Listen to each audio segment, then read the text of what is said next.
آپ یہاں دیکھیں گے کہ دوبارہ درجہ حرارت میں اضافہ ہوگا اور آپ کو اس بات کو یقینی بنانا ہوگا کہ آپ وصول کرنے والے فلاسک کو یعنی کہ کلیکشن فلاسک کو فوراً بدل دیں گے۔ میں یہاں فلاسک کا رنگ جادوئی طور پر تبدیل کرتے ہوئے اس لیے دکھا رہی ہوں تاکہ میں یہ ظاہر کر سکوں کہ یہ خالص ٹولوئین کو جمع کرنے کے لیے بالکل نیا فلاسک ہے۔ میں نے فلاسک تبدیل کر دیا ہے۔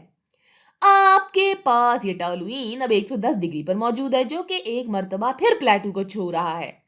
چونکہ یہ پلیٹو فیز میں تبدیلی یا فیز چینج کو ظاہر کرتا ہے جو کہ پہلے لیکوڈ سے گیس میں تبدیلی اور پھر دوبارہ لیکوڈ میں کنڈینس ہونے کا نام ہے، اور پھر یہ لیکوڈ میں کنڈینس ہو کر اس نئے کلیکشن فلاسک میں ٹپکتا ہے۔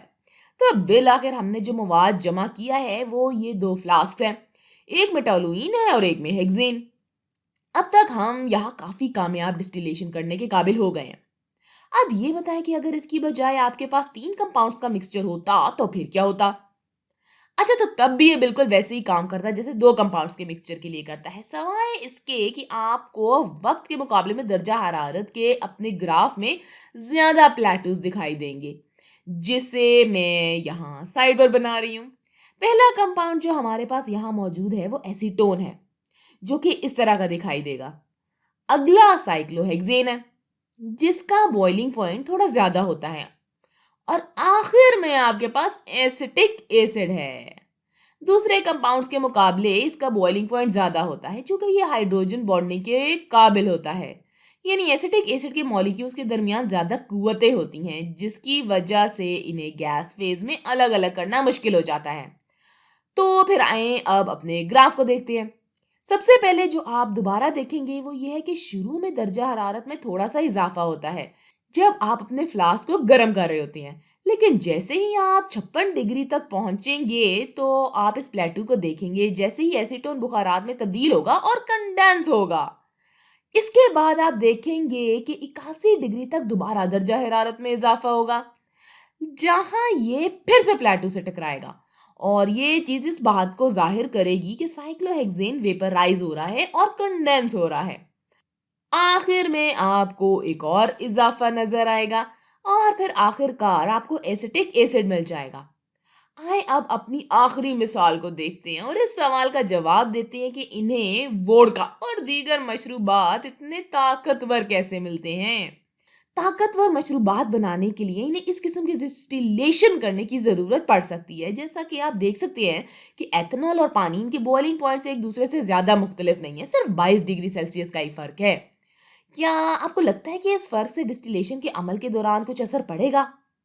آپ درجہ حرارت بامقابلہ ٹائم کی گراف میں وہی دیکھنا چاہیں گے جو ہم ماضی میں دیکھ چکے ہیں۔ آپ امید کریں گے کہ ہمیں جو ملے گا اس میں درجہ حرارت میں اضافہ ہوگا، اس کے بعد پھر 78 ڈگری پر پلیٹو ہوگا، اس کے بعد پھر دوبارہ درجہ حرارت میں اضافہ ہوگا اور آخر کار 100 ڈگری پر پلیٹو۔ تاہم اصل میں ایسا نہیں ہوتا، اس کی بجائے آپ کو جو کچھ ملتا ہے وہ اس جامنی گراف میں ظاہر کیا گیا ہے۔ آپ کو شروع میں یہ اضافہ مل سکتا ہے لیکن اس کی بجائے یہاں آپ کو یہ ڈھلان ملے گی، یہ سلوپ ملے گی۔ اب یہ سوچے گے یہ ہمارے لیے مسئلہ کیوں ہے؟ اچھا، تو اس سے پہلے کہ آپ کو خالص ایتھنال حاصل ہو، یعنی آپ اس گلابی لکیر تک پہنچے اور خالص پانی الگ ہو جائے، لیکن یہاں یہ اس جامنی رنگ والے گراف میں مل رہا ہے یا مکس ہو رہا ہے، لہٰذا آپ ان دو پوائنٹس کے درمیان جو کچھ بھی دیکھتے ہیں وہ اصل میں خالص ایتھنال یا خالص پانی نہیں ہے، یہ ان دونوں کا کچھ مکسچر ہے۔ اور اگر آپ کو اب بھی مکسچر مل رہا ہے تو اس کا مطلب یہ ہوا کہ آپ کا الکحل اب بھی زیادہ طاقتور نہیں ہے۔ تو ہم اس مسئلے کو کیسے حل کر سکتے ہیں؟ اب آپ شاید سوچیں گے کہ اگر میں دوبارہ کمپاؤنڈ کو ڈسٹل کروں تو پھر کیا ہوگا؟ اگر آپ اس کمپاؤنڈ کو دوبارہ ڈسٹل کرتے ہیں تو اگلی بار آپ کو کوئی ایسی چیز مل سکتی ہے جو اس اورنج لائن کی طرح دکھائی دے گی۔ یہ تھوڑی چپٹی یعنی فلیٹ ہوگی۔ ہو سکتا ہے کہ یہ پہلے کے مقابلے میں تھوڑی سی مزید سٹیپ ہو جائے، لیکن پھر بھی یہ زیادہ خالص نہیں ہوگی۔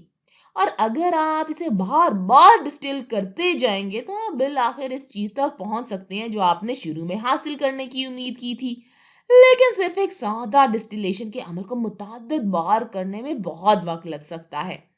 تو کیا اسے کرنے کا کوئی اور طریقہ بھی موجود ہے؟ اصل میں ایک اور ایسا سیٹ اپ موجود ہے جو ہمیں مؤثر طریقے سے ایک ہی وقت میں متعدد ڈسٹیلیشن کرنے کی اجازت دیتا ہے. اسے فریکشنل ڈسٹیلیشن کہا جاتا ہے. اگر آپ دائیں طرف موجود اس تصویر کو دیکھتے ہیں تو بائیں طرف والی تصویر اور اس تصویر کے درمیان فرق صرف اتنا ہے کہ آپ کے پاس یہاں ایک فریکشنیٹنگ کالم موجود ہے. اس کالم کو بہت سے مادوں سے بھرا جا سکتا ہے، جیسے کہ موتیوں سے یا پھر دیگر دوسری چیزوں سے، لیکن صرف اسے تھوڑا سا خوبصورت دکھانے کے لیے نا میں اسے ستاروں سے بھر دیتی ہوں یہاں پر. تو آپ دیکھ سکتے ہیں کہ آپ کے اس کالم کو مکمل طور پر ہم بھرنا چاہتے ہیں. یہ کس طرح سے ڈسٹیلیشن کے عمل پر اثر انداز ہوتا ہے؟ اگر آپ کے پاس دو کمپاؤنڈز ہیں، فرض کریں کہ آپ کے پاس جامنی رنگ میں یہ یہاں دو کمپاؤنڈز کی نمائندگی ہو رہی ہے. اب ہوتا کیا ہے کہ سیدھے اوپر جانے کی بجائے، ایک بار بخارات بننے کی بجائے اور پھر کنڈینس ہونے کی بجائے یہ اوپر جاتا ہے، پھر ویپرائز ہوتا ہے اور پھر ان ستاروں میں سے کسی ایک پر کنڈینس ہو جاتا ہے. اس لیے جیسے جیسے یہ پیکیجنگ مواد کے اوپر اور اوپر جاتا ہے، یہ بہت سارے ویپرائزیشن اور کانڈنسیشن سے گزر چکا ہوتا ہے، تاکہ جب یہ آخر کار وصول کرنے والے فلاسک یعنی کہ ریسیونگ فلاسک تک پہنچتا ہے تو یہ اس سے کہیں زیادہ خالص ہوگا جو آپ کو صرف ایک سادہ ڈسٹیلیشن کے ذریعے حاصل ہوگا. تو چلے آئے اس کا خلاصہ کرتے ہیں جس کے بارے میں ہم نے آج بات کی ہے. تو ہم نے اس بارے میں بات کی ہے کہ ہم ایک سادہ ڈسٹیلیشن کیسے کریں گے، اور یہ کہ یہ ان کمپاؤنڈز کو علیحدہ کرنے کے لیے کتنا اچھا ہوتا ہے جن کے بوائلنگ پوائنٹس کے درمیان کافی زیادہ فرق ہوتا ہے. زیادہ فرق سے میرا مراد ہے 25 یا 30 ڈگری سیلسیس سے زیادہ فرق. اور ہم نے فریکشنل ڈسٹیلیشن کے بارے میں بھی بات کی جو ان کمپاؤنڈز کو علیحدہ کرنے کے لیے بہترین ہے جن کے بوائلنگ پوائنٹس کے درمیان فرق کم ہوتا ہے.